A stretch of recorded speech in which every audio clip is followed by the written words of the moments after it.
No, his knee was down before the ball went out. But whatever. Raiders get fucked for life. It's just the way we kind of... Pretty much how our season's gone. Damn. Painful. Well, on that note... So I know there's a lot of people that use Betaflight, and the configurator traditionally was going through the Chrome apps, and that's not going to happen anymore. So what we have, I don't even know if they work anymore. I guess they still do, but if you went to search for them, like these are all my setup apps. But like if you went to search for them anymore, they're not there, and they're not going to be updated anymore. So you have to self-update them. I guess go to their actual site, which is kind of a bummer, you know, to me. I was always one that kind of uses the latest versions anyways, so I didn't need... this kind of messes me up. I really wish that they didn't do this. I don't know. Everything's just gone so weird.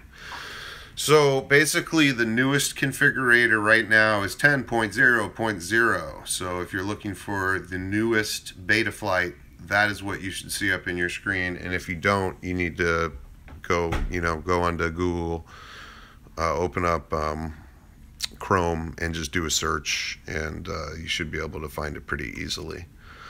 But they're getting rid of all the Chrome apps. They're not updating them anymore, and it's just kind of a bummer. So for those that were running older versions and then would run into compatibility issues when they would try to run a super old version of Betaflight on the new configurator, those people are probably happy, but I'm someone that's got everything up to date. I run 3.2, 3.21, and 3.22 or even 2.3 on a couple of my quads. So everything's very current, and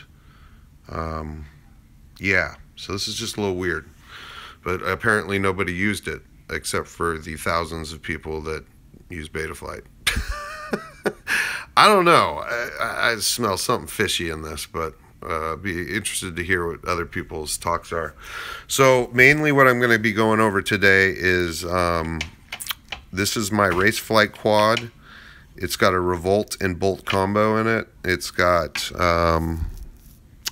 one cap on the bottom here. You see I've added. But other than that, it is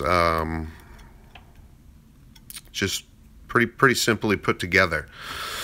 So it's always flown really great. In fact, it's kind of become my new favorite quad between this and the Lumineer Alpha Stack I fly that has the BL Heli 32 and the D-Shot 1200. This has been one of my favorite quads, and it just grows on me more and more little every day. And I think it's probably mostly because of the Revolt flight controller is an awesome flight controller. Race Flight has definitely done something right there. That flight controller is just really baller. And the Bolt ESC pumps out a ton of power, more power than a lot of the other ESCs in the market, I believe, according to Preston. And then on top of that, it's the motors. I have my big Emax motors on here that are 2306s, and those really make a difference. So I have two of my quads that I run Revolt flight controllers on, and the other one is on a Speedix all-in-one, not a Bolt. And that one I've been running at 16K PID loops. 32K, it looked a little too processor intensive, because as you raise your PID loop and gyro frequencies, you need to look down here where it says CPU load. Okay, so let's go ahead and let's plug this sucker in, and let's get some stuff going, and I'll just show you. Because this one, even though my other Revolt quad runs a 16K PID loop with no problems. It actually just flies like butter. This one today, when I tried to, last night I did a little adjusting with the PIDs, nothing major, just a few points, and then I updated the, here we're going to see I plugged it in now, and in the configuration you can see we're running 16K. Well, the problem with that was when I went to fly it today, it didn't sound right. And it wanted to just take off into the air. It was like really weird. It did not sound like my quad at all. So we're gonna go ahead and change these back down to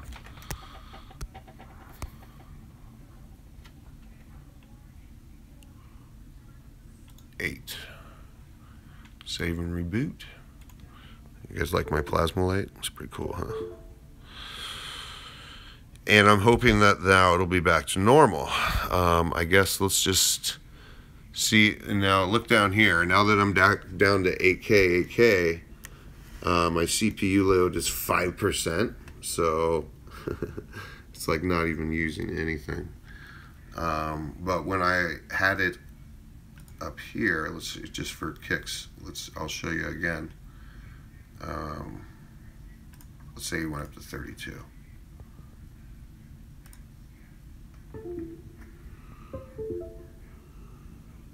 See, can't do it. CPU load 100%. And that actually explains a lot to me why this one's having trouble with 16. I don't know why the other one does it fine, but this one won't. But I'm starting to piece it together. So go back into configuration.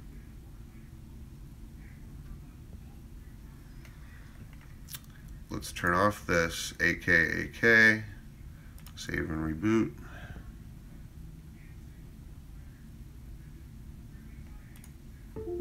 There we go. And we're back down to 5%. So I think this should be good. Let's just go, if you want to see how I set up my quads, well, ports are different for everyone. I run Spectrum telemetry. This is one of the most confusing parts of setting your quads up in Betaflight for people, it seems. The ports tab. But basically, your receiver and where you hook it up on your flight controller, this is going to depend on which one of these switches you need to throw. So my serial is on UART3, so you see right there, and I use a Spectrum telemetry receiver, so you just flip that one over, you save and reboot, and then you should be able to go to the receiver tab and see stuff starting to move around. Now the other things that you'll have to do when you're setting up a quad for the first time or any time is go down here and make sure that you're using the right receiver and the right serial receiver provider. Spectrum telemetry receivers are the 2048, although they've also been this BIDIR SRXL. Okay, but 2048 works all the time for me, so that's just the one I usually use. Let's bring down the camera angle. Probably really doing only about 35 degrees. Okay. Save and reboot one more time. PID tuning. You guys want to see my PIDs? They're pretty damn high. I'm running, in fact, I can probably lower some of these a little bit. But yeah, 7 on the P for roll is 70, pitch 74, 86 for yaw, and then integral is 70 again for roll, 72 for pitch, and 82 for yaw. And then on my D derivative, I run 40 on both, and that seems to work well. My RC rate is 1.08, and then my super rate is 0.82, and gives me a really nice curve on D set point weight and D set point transition. I like right in the 3s, or right where I like it. And so 0.33 has been where I've kind of had them set in all my quads, and it really flies nicely for me. That's kind of exactly where I want it. It's butter. I used to have anti-gravity turned on, but I would have it as like default, where it's only like 1 or 2, and I didn't really notice it doing anything. But then watching Joshua Bardwell, I was like, oh shit, crank it up to 5. And then he doesn't recommend doing it, but I do. I lower this down from 350 to 330 or even 320, and it seems to activate a little quicker for me, and I like its feel. So that's where I have that set. And then on my filter settings, we have PT1. So you want to go from biquad to PT1, you save, fly it around, and then you switch this first one off and fly it around and save, and then the second one you turn off, fly it around and save, and hopefully you can get to that point. Receiver, blah blah blah. Modes. So my modes are, the way I have them set up is I have ARM on my aux 1, and then I also have my black box on aux 1. So as soon as I ARM, I'm black box recording.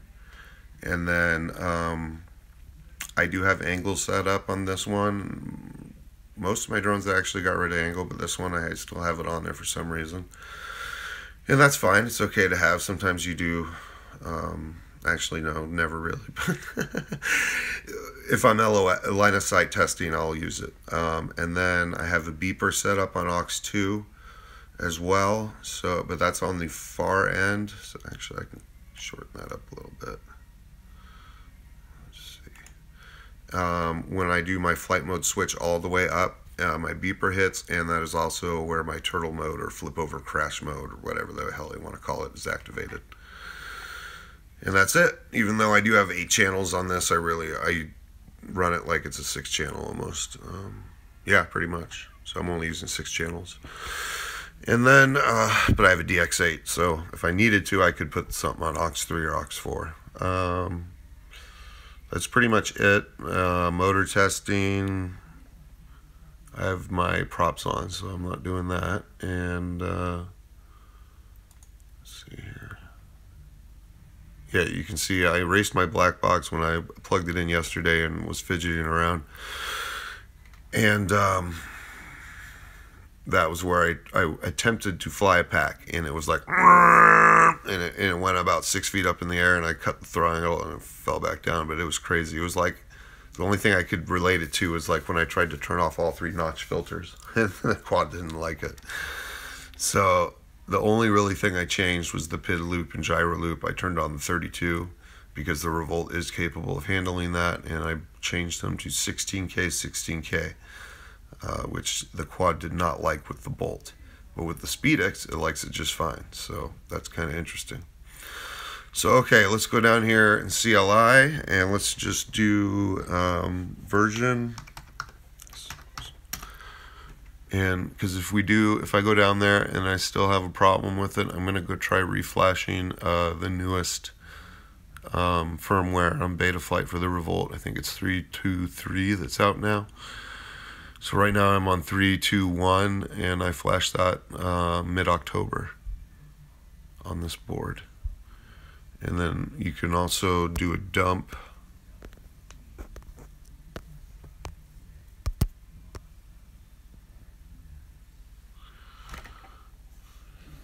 Just to check out all your jazz.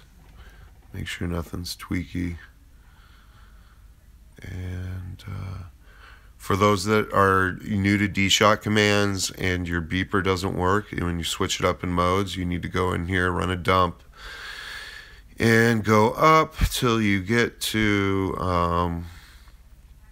where is it? Sorry, here it is. Set beeper frequency, set beeper D-Shot beacon tone. See, I have mine set on to 3, which is a nice middle volume where you can hear it pretty loud, but it's not going to burn out your ESCs.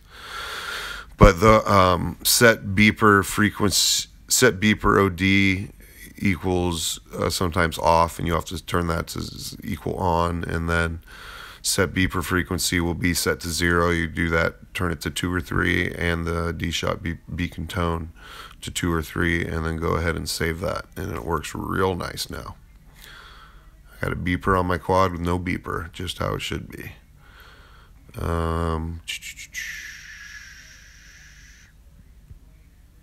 Everything else looks pretty good.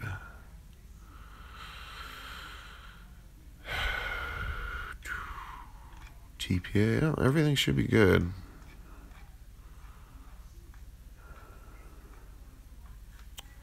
Let's save and get out of here. Okay. So this video is getting a little bit long, but those were really the things I wanted to cover in the configuration. If you have a Revolt that you're running Betaflight on, or like I think like an F7 or a lot of these well, no, it just depends. If you have a FC that can handle the fast speeds, or says that it can do 32 kilohertz, then you can mess around with this. It might be, I can still do it, but just at 10.7 and not 16K. But this thing was flying just wonderful at 8K, so I'm going to go back to that and see how that works out. So thanks for watching Puppet Master FPV. If you guys have any questions or anything about Betaflight, or what's going on with the Chrome app, getting rid of the Chrome apps, or if you need help with any of these apps, because I'm quite good at using BL Heli Configurator and BL Heli Pass-Through, which isn't up here because it's just a Windows program, it's not a Chrome app. You know, Black Box, Raceflight, all these jazz. So yeah, thanks for watching, guys, and have a good one.